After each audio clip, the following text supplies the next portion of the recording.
Maka itu fundamentalis dan tradisionalis tidak boleh bersentuhan, harus dijauhkan, bahkan harus diadu domba. Nah, ini yang terjadi di Indonesia saat ini. Bagaimana supaya dua kelompok ini diadu domba? Nah, kenapa ini yang harus diadu domba? Karena kelompok fundamentalis dan tradisionalis ini yang pengikutnya paling banyak. Kalau yang namanya modernis, kelompoknya tidak seberapa. Modernis dalam pengertian reincorporation, apalagi liberalis, mereka nggak seberapa. Mereka punya basis massa. Kita bicara basis massa akar rumput. Nah, yang memiliki basis massa akar rumput yang sangat kuat hanya kelompok fundamentalis dan kelompok tradisionalis. Maka itu kalau ini bersatu, ini akan menjadi satu kekuatan umat Islam yang maha dahsyat, yang bisa merontokkan kekuatan mereka, sehingga mereka akan melakukan berbagai macam upaya bagaimana dua kekuatan ini untuk tidak bersatu. Nah, itulah sebabnya aksi 212 di mata mereka ini merupakan persatuan antara fundamentalis dan tradisionalis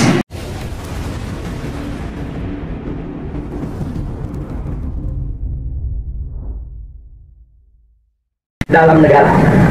Yang kedua, jangan pernah berikan ruang kepada kelompok fundamentalis di media-media resmi mainstream tingkat nasional.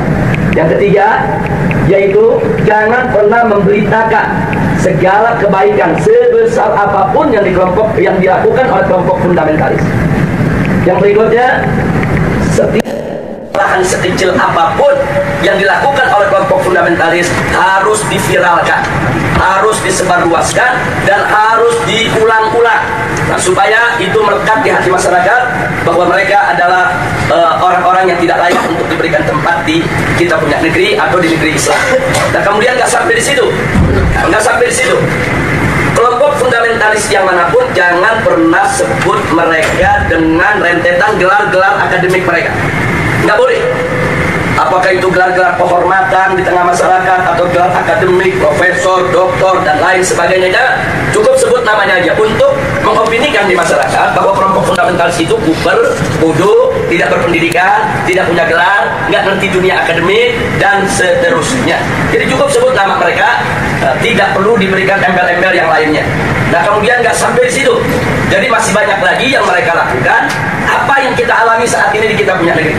Nah, bagaimana para habaib, para ulama kita, bagaimana tokoh-tokoh kita di Majelis Ulama Indonesia, yaitu mereka kecilkan, mereka lecehkan, mereka hina-hina, bahkan mereka mencoba mencari kesalahan-kesalahan, bahkan kalau nggak ada kesalahan, dan buat fitnah-fitnah yang bisa diterima oleh masyarakat tentang mereka.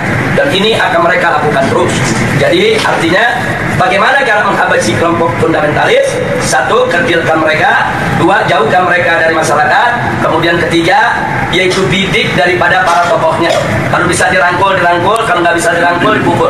Bisa dipeluk, dipeluk. Nggak bisa dipeluk, digebuk. Nah, jadi ini yang mereka lakukan. Nah, baik, sekarang yang kedua. Lalu bagaimana dengan kelompok modernis? Kelompok modernis bagi mereka yaitu statusnya aman. Bagi mereka statusnya aman. Aman, statusnya aman, sehingga perlu diberikan ruang publik, diberikan ruang media, diberikan ruang dalam sistem pemerintahan, perlu didengar suaranya. Dan kalau ada dari mereka yaitu punya kesalahan, tutup itu kesalahan, jangan diviralkan. Kalau mereka melakukan kebaikan, sekecil apapun kebaikan, maka itu harus diviralkan dan harus disebarluaskan. Dan penyebutan nama mereka harus lengkap dengan segala macam rentetan gelarnya, gelar kehormatannya, dan seterusnya, dan seterusnya. Jadi posisi mereka dianggap aman. Nah, kemudian yang ketiga, kelompok liberalis. Kelompok ini mereka berikan status sangat aman. Nah, kenapa diberikan status sangat aman? Karena kelompok ini bukan hanya sekedar dianggap kawan, tapi sudah dianggap sebagai antek. Beda kawan dengan antek. Kalau modernis itu masih kawan barat, tapi kalau sudah liberalis itu antek barat. Nah, jadi mereka sudah tidak ada nilai kritis sama sekali. Nah, tapi justru kelompok ini yang mereka besarkan. Kelompok ini harus dibesarkan di seluruh negeri-negeri Islam. Jadi bagaimana caranya kelompok ini bisa berkembang? Berikan ruang, berikan finansial, berikan tempat, berikan kesempatan di media, di TV, di radio, di surat kabar, dan lain sebagainya. Kemudian pendapat-pendapat mereka viralkan, seolah-olah itu merupakan pendapat daripada masyarakat Islam internasional, dan seterusnya. Dan libatkan mereka, undang mereka, kalau ada konferensi-konferensi internasional di mana saja, untuk lebih memantapkan posisi mereka di tengah masyarakat. Dan kalau mereka punya kejelekan, sejelek apapun, sebesar apapun, yaitu supaya disembunyikan. Jadi jangan kaget kalau tokoh-tokoh liberal di Indonesia ada di antara mereka yang menghamili sekretarisnya, yang memperkosa pegawainya, tidak pernah muncul di media. Jadi semua harus ditutup, tidak boleh. Tapi kalau mereka melakukan kebaikan sekecil apapun, maka kebaikan itu harus terus, yaitu dieksplorasi untuk kemudian diviralkan, disebarluaskan ke mana-mana. Nah ini maka itu disebut ini kelompok status sangat aman. Yang terakhir, yang tradisionalis, kelompok ini masih diberikan status waspada. Loh kenapa dikatakan waspada? Sebab kelompok ini walaupun mereka bukan fundamentalis, tapi memiliki 3 ciri yang sama dengan fundamentalis. Sehingga kelompok ini harus diwaspadai. Kalau kelompok ini tidak dijaga, maka nanti kelompok ini setiap saat bisa berubah menjadi fundamentalis. Nah, maka itu usul mereka, kelompok yang keempat ini dijaga. Nah, maksudnya dijaga bagaimana? Satu, jangan kasih mereka berdekatan dengan kelompok fundamentalis. Sebab kalau kelompok tradisionalis dengan kelompok fundamentalis duduk bareng satu meja, satu kursi, mereka diskusi, maka kelompok tradisionalis berpotensi besar untuk berubah menjadi fundamentalis. Karena perbedaan mereka cuma sedikit, perbedaan mereka cuma perbedaan definisi ta'rif ad-demokratiyah. Itu aja yang mereka berbeda. Tapi dalam soal dukungan terhadap tatbiq syariah, dukungan terhadap igamatul khilafah, dukungan terhadap sikap kritis terhadap barat, sama. Nggak ada beda antara fundamentalis dengan tradisionalis. Mereka hanya berbeda di dalam mendefinisikan demokrasi. Yang satu mendefinisikan ya demokrasi bertentangan dengan hukum Allah sehingga harus ditangkal sama sekali. Yang satu lagi melihat bahwa demokrasi itu hanya satu cara, dan kalau dibawa ke dalam ajaran Islam dia bisa Islami, kalau tidak, kalau dikeluarkan dari ajaran Islam dia bisa bertentangan dengan ajaran Islam. Hanya ini saja berbeda. Nah kalau mereka duduk bareng diskusi, maka kelompok tradisionalis berpotensi besar berubah menjadi fundamentalis menurut mereka, menurut Rand Corporation. Maka itu fundamentalis dan tradisionalis tidak boleh bersentuhan, harus dijauhkan, bahkan harus diadu domba. Nah ini yang terjadi di Indonesia saat ini. Bagaimana supaya dua kelompok ini diadu domba? Nah, kenapa ini yang harus diadu domba? Karena kelompok fundamentalis dan tradisionalis ini yang pengikutnya paling banyak. Kalau yang namanya modernis, kelompoknya tidak seberapa. Modernis dalam pengertian Rand Corporation. Apalagi liberalis, mereka nggak seberapa. Mereka punya basis massa. Kita bicara basis massa akar rumput. Nah, yang memiliki basis massa akar rumput yang sangat kuat hanya kelompok fundamentalis dan kelompok tradisionalis. Maka itu kalau ini bersatu, ini akan menjadi satu kekuatan umat Islam yang maha dahsyat, yang bisa merontokkan kekuatan mereka, sehingga mereka akan melakukan berbagai macam upaya bagaimana dua kekuatan ini untuk tidak bersatu. Nah itulah sebabnya aksi 212 di mata mereka ini merupakan persatuan antara fundamentalis dan tradisionalis, dan mereka sangat panik, mereka sangat kalah, karena yang masuk dalam aksi 212 itu dari semua elemen umat Islam, apapun organisasinya, apapun partai politiknya, apapun mazhab pemikirannya. Mereka datang, mereka tidak tanya Anda NU, Anda Muhammadiyah, Anda FPI, enggak. Mereka nggak nanya Anda P3, Anda PKS, Anda PKB, enggak. Mereka nggak nanya. Mereka nggak nanya mazhab Anda Syafi'i, Anda Hambali, Anda enggak. Mereka nggak nanya Anda ini termasuk yang Aswaja, yang Wahabi, atau yang Salafi dan lain. Enggak ada. Mereka hanya tahu Anda Muslim, saya Muslim, kita datang untuk bela Islam. Justru ini yang menakutkan musuh. Nah karena ini membuat mereka panik dan mereka kalah. Akhirnya semua tokoh-tokoh yang terlibat dalam aksi 212 mereka kriminalisasi. Sebagian ada yang dimakarisasi, sebagian ada yang diterorisasi, sebagian ada yang dikriminalisasi, yang diterorisasi. Umpamanya Ustaz Bakhtiar Nasir dikait-kaitkan gerakannya dengan ISIS, dengan sumbangan untuk teroris dan lain sebagainya. Ini namanya terorisasi. Nah, sedangkan makarisasi seperti Kiai Khattah, Muhammad Al-Khattah yang saat ini ditahan dan dipenjara. Nah, ini dikait-kaitkan dengan inilah gembong yang membuat makar, inilah yang ingin menggulingkan pemerintah dan lain sebagainya. Ini namanya makarisasi. Nah, sedangkan kriminalisasi, aneka ragam tindak yang dianggap pidana itu dinisbahkan kepada para aktivis kita. Nah, jadi sekali lagi bahwa langkah-langkah kriminalisasi, kemudian makarisasi, terorisasi, ini merupakan jalan yang mereka ambil saat ini untuk membuyarkan kesatuan daripada umat Islam. Nah, itu saya minta kepada segenap umat Islam, khususnya kepada thalabah yang ada di Madinah ini, khususnya secara istimewa adalah antum semua, baik mukimin maupun pekerja dan lain sebagainya. Yuk kita rapatkan barisan, dan yuk mari sama-sama kita aktif di dalam perang politik. Nah, jadi jangan pernah kita lalai. Jadi jangan lupa Ini handphone yang Anda pegang ini di zaman sekarang bisa menjadi senjata yang luar biasa. 3-4 tahun yang lalu, itu manakala gerakan kita digembosi oleh televisi mainstream yang ada di Indonesia, kita nggak berkutik. Digembosi koran, digembosi majalah, digembosi televisi, kita tidak berkutik. Kenapa? Karena saat itu media televisi adalah media yang paling kuat, adidaya, paling berkuasa untuk membentuk opini. Nah, sementara yang memiliki televisi itu hanya konglomerat. Nah, mereka yang punya uang banyak, karena operasional untuk sebuah televisi itu bisa ratusan miliar. Nah, jadi kita nggak berkutik. Jadi semua opini di kita punya negeri itu dibentuk oleh para konglomerat yang pemilik daripada televisi tersebut. Tapi alhamdulillah 3 tahun terakhir, nah, ini ada perubahan terobosan teknologi yang luar biasa. Munculnya WA, Instagram, kemudian medsos yang lainnya. Ini membuat bahwa penguasaan opini tidak lagi didominasi oleh konglomerat. Bahkan masyarakat biasa cuma modal handphone, beli pulsa di Indonesia 5.000 perak, dia bisa bikin opini. Modal 5.000 perak, foto sana, foto sini, rekam sana, rekam sini. Mereka viralkan dari grup ke grup. Bahkan kadang-kadang banyak orang mendapatkan berita lebih dulu dari WA ketimbang dari TV, lebih dulu dari WA ketimbang dari radio, lebih dulu dari WA ketimbang dari majalah dan koran. Nah, ini luar biasa. Artinya apa?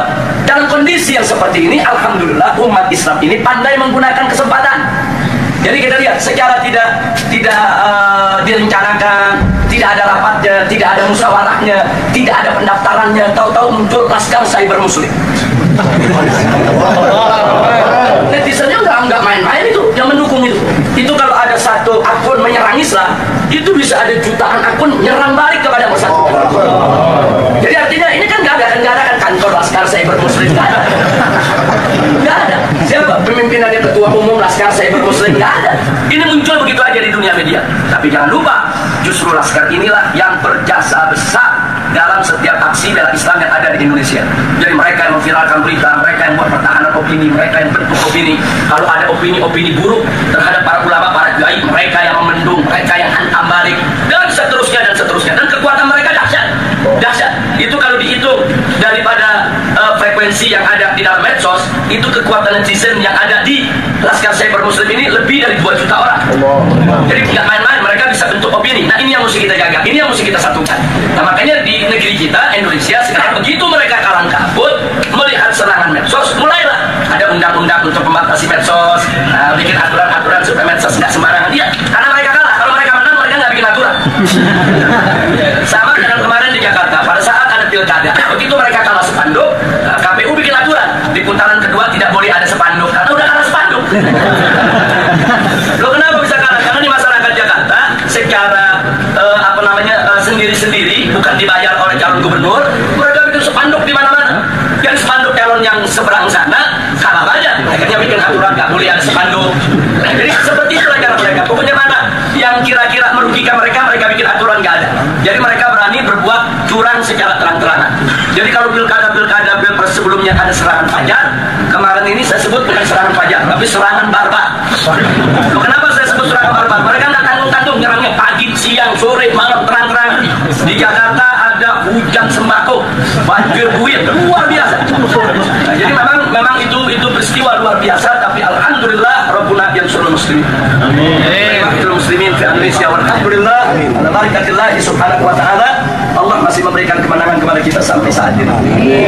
Sebelum saya akhiri, mungkin nanti ada yang ingin menambahkan atau ada ingin bertanya atau minta penjelasan. Maka di sini yang ingin saya ingatkan adalah bahwa persatuan ini penting. Allah subhanahu wa ta'ala qala wa'tasimu bihablillahi jami'an wa la tafarraqu. Jadi al-i'tisam bihablillah ini luar biasa, ini daruri. Jadi kita harus bersatu dalam iman, bersatu dalam Islam, bersatu dalam ihsan, bersatu di dalam penegakan hukum Allah subhanahu wa ta'ala. Wa la tafarraqu, dan jangan sekali-kali kamu bercerai. Jangan lupa bahwa persatuan itu bukan hanya sekedar sumber kekuatan, tapi persatuan itu juga merupakan sumber pertolongan Allah. Di mana kita tahu An-Nabi alaihi salatu wassalam, alaikum bil jamaah fa inna yadallahi ma'al jamaah. Itu wajib atas kamu sekalian, yaitu berjamaah, bersatu, bersaudara, yaitu berjuang bersama. Nah, kenapa? Karena memang pertolongan Allah itu ada pada kebersamaan. Jadi pada saat kita bersama, kita bersatu, nggak usah khawatir, segala kesulitan akan menjadi mudah. Kenapa? Karena di situ ada keberkahan, di situ ada pertolongan Allah Subhanahu wa Ta'ala. Dan kalau Allah sudah menolong, tidak ada satu kekuatan pun yang bisa menghalanginya. Nah, saya berbagi pengalaman sedikit sebelum saya akhiri. Pada aksi bela Islam yang pertama, kita tidak ada gangguan. Tidak ada gangguan dari aparat, tidak ada gangguan dari pemerintah, karena itu merupakan aksi bela Islam pertama yang mereka nggak sangka jumlah yang akan datang. Jadi begitu itu digelar dengan mudah, tanpa halangan, tanpa gangguan, yang hadir antara 300 sampai 400-an ribu mendatangi reskrim Mabes Polri. Tapi justru setelah itu pemerintah jadi waspada. Begitu kita umumkan aksi bela Islam 2, mulailah gangguan-gangguan datang. Jadi mereka hadang, mereka halangi, mereka gembosi menjelang daripada aksi 4/11. Tapi ternyata penggembosan itu gagal. Jadi walaupun mereka gembosi, tapi pada akhirnya aksi 4/11 itu dihadiri tidak kurang hampir 4 juta orang, 3,5 juta ya. Nah, jadi perhitungan itu dihitung dengan per meter daripada lokasi, 1 meter itu berapa orang bisa ditempati oleh manusia, kemudian panjang itu berapa, lebar berapa, tempat-tempat lokasi yang diisi berapa. Jadi perhitungannya sangat matematis. Nah, kemudian setelah 4/11 digelar, ternyata memang umat yang datang begitu banyak, pemerintah lebih berhati-hati. Begitu diumumkan 212, mereka mulai secara terang-terangan melarang. Waktu 4/11 masih nggak terang-terangan, masih himbauan-himbauan. Tapi begitu 212, jelas-jelas mereka melakukan larangan, bahkan teror dan intimidasi. Jadi pesantren-pesantren didatangi, kiai-kiai didatangi, dibujuk, dirayu supaya tidak turun dengan berbagai macam iming-iming. Dan kalau yang nggak mau, tetap mau turun juga, mereka teror, mereka intimidasi, mereka takut-takuti dan lain sebagainya. Bahkan perusahaan bis di mana-mana, khususnya Jakarta, Sumatera, itu diteror, diancam akan dicabut. Mereka punya lisensi, mereka punya izin trayek, kalau mereka berani mengangkut umat Islam ke Jakarta. Jadi sudah digembosi habis-habisan. Secara logika 212 gagal. Jadi besok aksi 212 malam ini saya dan kawan-kawan masih berkumpul dengan Ustaz Bakhtiar Nasir, Ustaz Zaitun Rasmin, kemudian juga dengan kawan-kawan dari MUI, kawan-kawan dari FUI, dan seterusnya. Kita saat itu melihat tekanan-tekanan yang begitu hebat. Secara logika besok ini separuh dari 4/11 saja udah hebat. Separuh dari 4/11 saja udah hebat. Jangankan separuh, bisa 1 Monas saja udah cukup.